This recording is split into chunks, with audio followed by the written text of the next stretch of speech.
All right, guys, got another one. LG top load washer. What it's doing is it's making noise. Customer also complained about it not spinning the closeout, pretty much because it won't go into spin. And I'm going to show you guys why it won't do that in this video. But if you're having a noise issue or it's not spinning right, you'll want to check this shifter that's underneath this washer. So you just pull it out a bit, tilt her back, and get this motor off. And you'll get the rotor off. The stator's going to be still there because this is one of these cool direct drive washers, which I like these motors. These motors are actually pretty sweet. Never had to replace one unless it gets rusted because there was a leak or something and it caused damage to it that way. But I haven't had to replace one because it was damaged electrically. Anyways, getting this nut off is pretty tight. If you have a situation to where the coupling's broke, it's going to be tough to get that off. But if this thing is connected to the basket, you saw how I got the momentum going with the basket in the clockwise way, and then I brought back counterclockwise. That broke free that nut pretty easily. But anyways, once you get that nut off, you just pull this motor out, and that coupling I was talking about is this guy right here. I've been here before. I found out what the problem was, but this little guy that I'm playing with, it was stuck in the up position. So whenever this thing was trying to spin, it wasn't connected to the rotor, so it wasn't spinning the motor. And what actually moves this is this little motor over here. And over the past 5-6 years, I think I've had to replace that motor one time.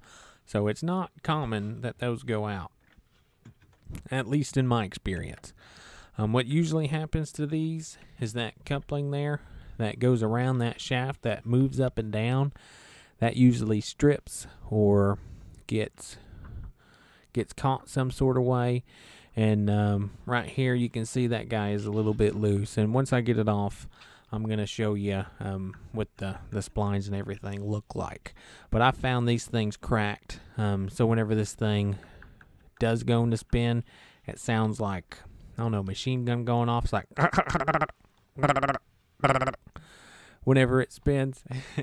Forgive me that first couple seconds there. I've been out of practice making sound effects. But anyways, yeah, this coupling goes out quite a bit. Usually on these washers, it's a drain pump problem, water valve problem, or this coupling. So if you're looking into a noise complaint, check this thing out. Or the drain pump also can make some noise if something's in it. But this video's about this little coupling here, the shifter assembly. I'll go back because at the beginning of this,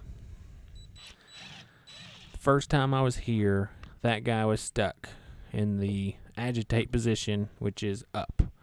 When it's in the up position, it's in agitate. And whenever it's in the down position, it's in spin. And it was stuck up, so that's why it wasn't working for her. And when I was here before, I greased that sucker up so it actually move and actually work while I got her a new one. And you can see those splines are nice and distinct on the new one. And then the older one, you can see they're there, but they're wore. It's not as distinct as the new one is. So this part ain't too expensive either. And you can see whenever I get on that shaft, that thing does not move. So if your splines get wore on that, it will or can jam. And if you want, you can grease it like I did. That may help for a little bit, but eventually it will come back, or it'll finally break, or something along those lines. But that's what a good coupling looks like. And I'm going to clean it off here too. Get that grease off of there because you don't want that grease on there. That was just a quick fix while I ordered the part and customer had to wait for it. I like to try to get these things running for the customer if they have to wait for parts, if I can. And in this case, I was able to do it. But put on a new one, you don't need the grease. You want it to slide up and down easy with none, because some stuff can get stuck in it if you put grease in there like that. So just keep in mind, don't do that. But there you go. You can see she moves up and down pretty nicely.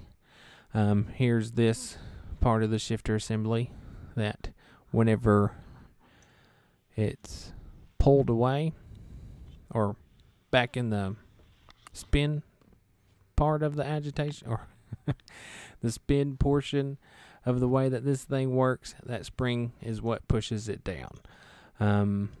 Never had to replace the spring on this guy either. You don't need much force to bring those down in a normal situation. Mostly you'll probably just have to replace that coupling. And yeah, whenever you pulled this thing out, it did have that little shaft that came out of that hole. I did want to show you guys, whenever you put it back in, you'll have to line that shaft up with that hole so it will engage the shifter motor. So yeah, we're putting this guy back on here. And one thing I've also noticed down here is these screws can get stripped out. So I'm going to be putting them in different spots this time. I noticed that taking them off, they're real loose. And then on the top right where my left hand thumb is, that guy's like stripped out completely. So I'm moving the screws around so this thing's nice and tight in there like it's supposed to be. And you know, once you get it back on, you get that motor on and give her a test, and hopefully she works for you. So if you guys are experiencing a problem like this, yeah, check out this coupling. Get down there. You can do it with some channel locks like I did, and you know, take her off. All you need is some channel locks and a Phillips head screwdriver, and you'll be able to inspect it. I've also noticed on some noise complaints that that nut that I took off at the beginning, I found those loose a lot, and sometimes all you gotta do is put some Loctite on it and tighten her back up, and that's it. They're good to go. All depends on what it is. I really like LG washers. I'm probably gonna get some flack for that for other technicians, but that's the only thing I like with LG though, is their LG washers. I rarely see their dryers out in the field. I see their washers, but only things we replace, like I said before, drain pumps, water valves, and this coupling. And that's pretty much it. So that's pretty good in my opinion. But yeah, that's why I was talking about the strip screw that I saw. So this is where I'm like, okay, I'm gonna put it in a different spot. Just make sure it's nice and secured. As long as it's secured, it'll be fine. There's one last thing I want to tell you guys about how this thing actually works. You know how I told you whenever it's down, it's in the spin position. Whenever it's up like that, it's in the agitate position. Because you see that shaft, that smaller shaft. That's the shaft for the agitation. And then the bigger shaft that the coupling is around, that is the shaft that spins the whole basket. So the agitator is connected to the smaller shaft, and the basket's connected to the bigger shaft. That's what's really cool about these direct drive motors here. All you need is a little plastic piece to swap between the two, and there's where that coupling connects to that motor. Because whenever it's in the down position, sets in those grooves, and whenever it spins that outer one, which spins the whole basket. And then whenever it's in the up position, that's when it spins the agitator. Really cool how these things work nowadays. And I've actually seen videos where folks actually make these washers into generators. They take, you know, part of it somehow, and they turn the basket, which turns this motor, because I'm pretty sure it's a DC motor, and it will charge some batteries for you if you are into, you know, solar and everything like that. But yeah, getting this motor back on, that's the last thing we got to do. And pretty much how I take it off is the same way I put it back on at the end of it. I use the momentum of the basket and pull back on it, and it tightens up.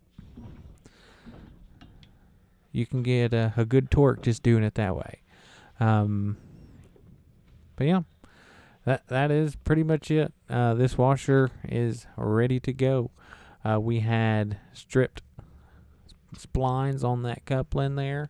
Showed you how to get in there, how to get it out. And yeah, that's it. This washer is fixed. So yeah, if this helps you guys, or if this helps you guys, give me a like, subscribe, and I appreciate y'all watching.